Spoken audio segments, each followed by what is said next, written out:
I hope you were able to detect the sarcasm in the title. Otherwise, this thumbnail is going to come across as pretty clickbaity. But did it work?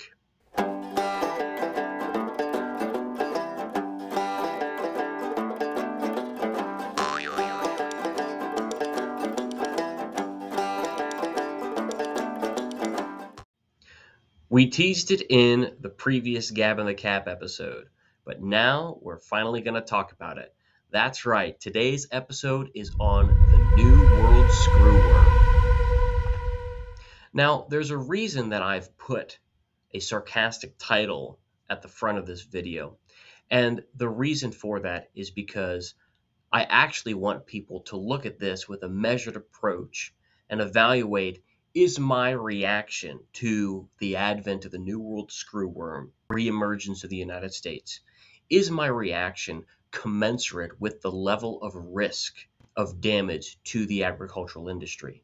That's really what I want to be clarifying in this episode is, what is the risk of the New World Screwworm to the agricultural industry, particularly where we are in north central Kansas? Like we've talked about in previous episodes, we're living in an information environment where sensationalism is rewarded.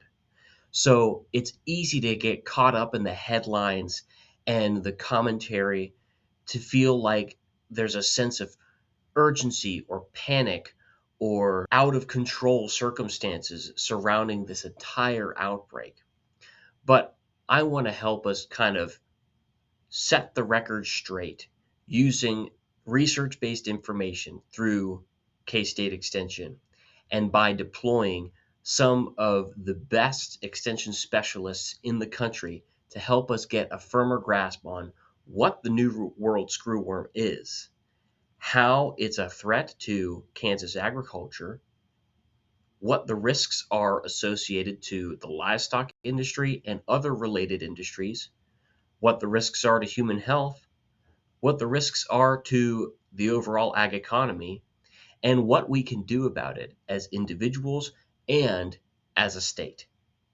And by the end of this, I want to be able to build a case to answer the rhetorical question, how should the development of New World Screwworm in the United States inform how we rethink our management decisions as Kansas farmers and ranchers? So without further ado, I'm actually going to allow our veterinary entomologist extension specialist, Dr. Cassandra Olds, do a little bit more explaining of what the New World Screwworm is and how it came to arrive in the United States in 2026. What is the New World Screwworm fly? Well, essentially, it's a parasitic fly, and the maggots or the larval stage burrow into the flesh of living warm-blooded animals, and sort of a metallic blue color with very distinctive orange eyes. Female flies will mate once. Male flies will mate multiple times. Once mated, a female will lay hundreds and hundreds of eggs, and she will lay these eggs on the existing wound near the wound surface or on mucous membranes. So the maggots will hatch out and they'll actually burrow into that flesh. And this can cause significant pain and harm to the animal host. So after they've had their little maggot stage, they will actually drop out of the wound and they will go into underneath the soil surface and they will pupate. So this life cycle is very similar to the flies that we regularly see, a house fly, a stable fly, even a horn fly. One of the saving graces for us here in Kansas is that our climate is not really all that suitable for the New World Screwworm. Even if they do come into Kansas through this natural spread of the population, every single winter we will be cleared out of any New World Screwworm fly. A female, if she mates with a wild male, she can lay viable eggs. If she mates with a sterile male, she will still lay eggs, but those eggs will not hatch. In contrast, the male mates multiple times, and so if we release a sterile male, he's going to mate with all the females he can, and all of those females are going to lay eggs, but they are sterile. And so this is what crashes the population. We rear these flies in the laboratory and we sterilize them. and then we release them out into the wild. So, in addition to the discussion about what the New World screwworm fly is and its life cycle, how it moves from that worm phase, that screwworm phase as a maggot, into a pupa and then into a fly, we also got some important information in that segment about how the screwworm fly is adapted to various climates and also what can be done on kind of a macro scale for managing the outbreak. Now, it wasn't identified specifically in that clip, but the New World screwworm fly's ideal population growth range is in the 80 to 85-degree range, which means that they are possible to come here in Kansas for our summertime periods. However, whenever those temperatures get down into the average temperature in the 46-degree range, that's whenever the population really dies off because the maggots are not able to pupate at lower than 46 degrees. The fact that Kansas fall, winter, spring often has time periods where our temperatures are 46 and below, that's going to be very helpful in helping us stave off overwintering populations of the New World screwworm fly. So even if some populations make it up here during the summer, whether it's this summer or in a future summer, it's a near certainty that those populations will completely die off every winter and would have to resurge from southern climates during the summer months in order to cause additional outbreaks. So now we have a 30,000-foot view of why a New World screwworm outbreak could be potentially dangerous to livestock and to the agricultural industry. But I'm actually going to allow us to see a little bit more of what the specific damages are to individual animals and or people whenever there's a screwworm outbreak that gets out of control. I'm going to be showing a clip from Dr. Aaron Petro, who is a veterinarian that works for the state of Kansas, discussing what the complications from the New World screwworm in individuals, whether that's people or animals, can be. And when the larvae infest a person or animal, this is called myiasis. And the important feature of this type of myiasis, as you've heard about, is that the larvae feed on living tissue, which is very unlike our other maggots. And because they are actively feeding on living tissue, infestation can cause serious tissue damage that can lead to secondary bacterial infections and death, both in infected animals and people. Clinically, a New World screwworm myiasis is characterized by visible larvae on open wounds or the mucous membranes of the eyes, nose, mouth, and other body orifices. You also want to be sure to check the ears, especially if there's a history of otitis. So as a comparison here on the slide, I have the more typical facultative myiasis, a picture of a botfly larvae on the left, which you can see is considerably larger and more plump than the New World screwworm larvae there on the right side of the picture. So with New World screwworm, the wounds tend to be rapidly progressive and painful because that larvae is eating deeper into the flesh. Often there is a foul odor, bloody discharge, and swelling around the lesion. Patients may report the sensation of movement in wounds or body orifices. And because these larvae feed on live tissue and burrow deep into the wounds, they can cause extensive tissue damage, which may result in secondary bacterial infections and even systemic illness. Pretty gross, huh? It should be quite clear now why a widespread outbreak of New World screwworm could be a potential problem, especially for the livestock industry. Now, among people, it's likely not going to be as big of a problem, namely because the circumstances where we would find ourselves surrounded by New World screwworm fly are brief and not as common as they would be for animals. Plus, humans tend to have a better sense of hygiene and do a better job of managing for pain or noticing problems that they have on their bodies pretty quickly. Unlike animals, as we know, whenever animals have flies or ticks on them, there's not really a whole lot that they can do about that situation unless their owner or the farm operator is able to take care of that problem for them. But it should be pretty clear that if there is a widespread outbreak of New World Screwworm in Kansas, there could be instances where individual animals could be severely hurt by this maggot. But of course, we're not just going to sit by and do nothing. As we saw in the video from Dr. Olds, one other thing that was highlighted is the practice that's taking place on a large scale to manage the New World Screwworm fly. And this is being done by taking advantage of the natural mating patterns of the fly. So what they're doing in Texas right now is wherever they're detecting that there's New World Screwworm fly cases, they're releasing a bunch of sterilized male New World Screwworm flies so that they will mate with all the females, and then the females, they've checked the box, they're not going to mate anymore, and when they lay eggs, no more New World Screwworm flies will hatch. So that's how population growth prevention is implemented in these areas where the screwworm fly has been detected.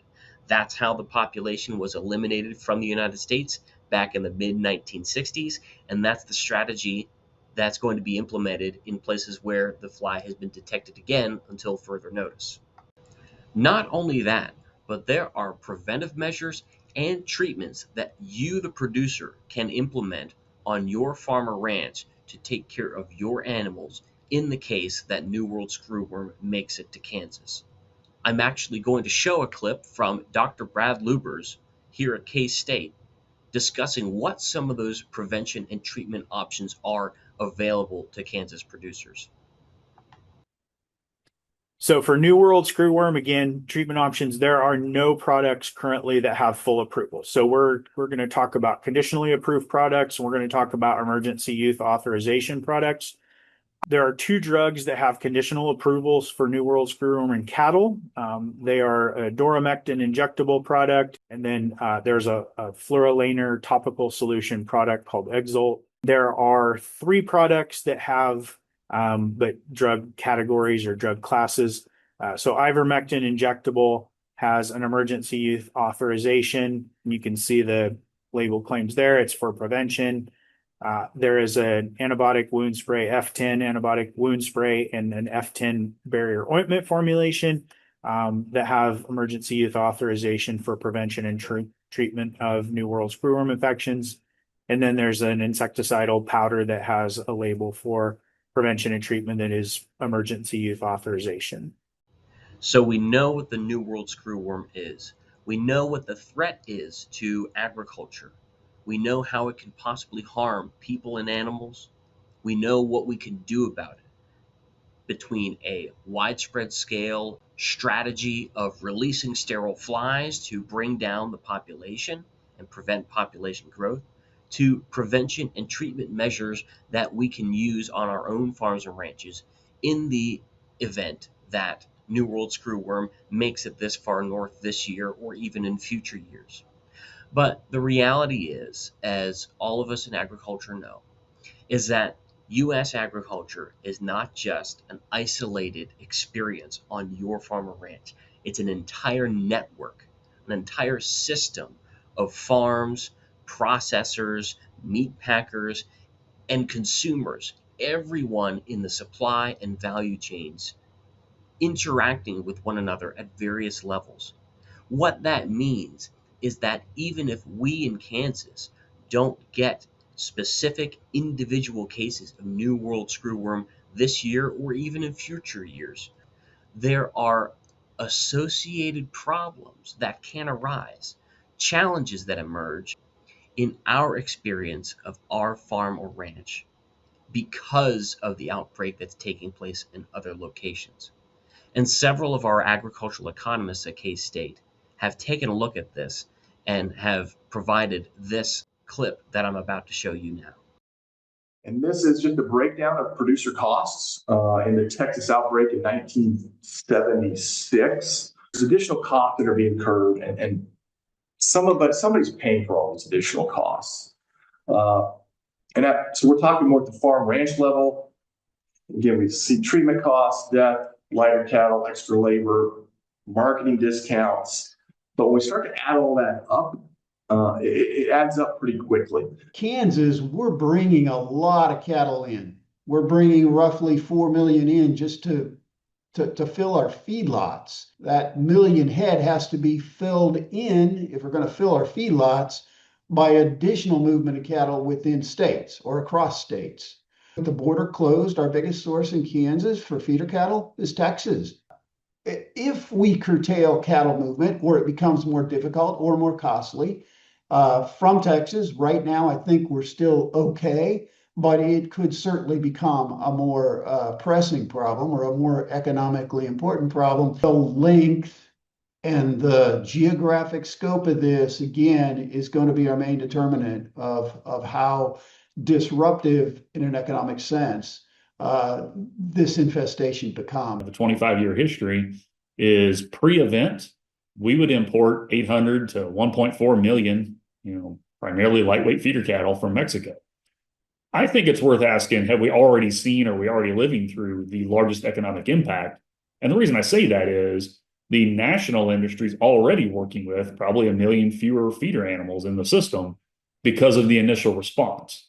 Now, more recently, right, the response has changed and now we have it in our country. I think the bigger economic impact that follows from that is what I'd say is the ongoing feeder cattle trade disruption, that broader realignment or restructuring in the Southern Plains.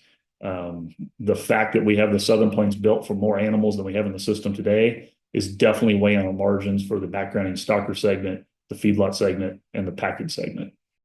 So let's circle back to where we started and ask ourselves that question again. How should the New World Screwworm outbreak influence our farm management decisions today? And in a ironic twist of fate, in reference to the title of this video, don't panic. Of course, the New World Screwworm is a real threat, but we have the resources at our disposal to make sure that we are tracking the level of the risk and the extent of the risk, and take measures to prevent potential damages to our farm and ranch and treat potential infestations in our animals. Plus, as it pertains to the supply chain challenges that are created, the U.S.-Mexico border for the importation of lightweight feeder cattle from Mexico into the United States was closed back on May 2025. So we've already been living in a state of almost 14 months at this point with that border closure. We've been operating in that new economic environment for over a year now. So the major adjustments that take place by those supply chain constraints have already been in effect. Yet, as we highlighted 2 episodes ago, whenever we discussed the Kansas Farm Management Association's annual summary reports, it's cattle producers that were bringing home the bacon, or should I say, bringing home the brisket, whenever it came to taking the lion's share of our net farm income in Kansas this year. So despite the fact that the threat is real and shouldn't just be shrugged off, our best weapon in defending ourselves is knowledge. As you've noticed, I've drawn upon several video clips from other sources in order to build this episode.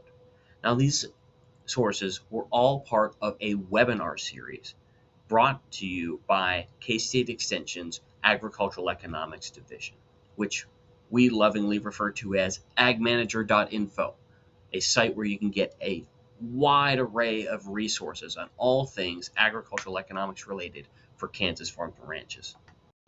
Those webinars were all about clearing the air on this specific issue, and I'll include links to each of those episodes in the video description here so that you can take a look for yourself, listen to those full episodes, and get a really detailed and in-depth understanding of what the New World Screwworm situation is in America today. That's all we have for today's episode. I'm Luke Byers, and you've been listening to and or watching Gab in the Cab. We'll see you next time.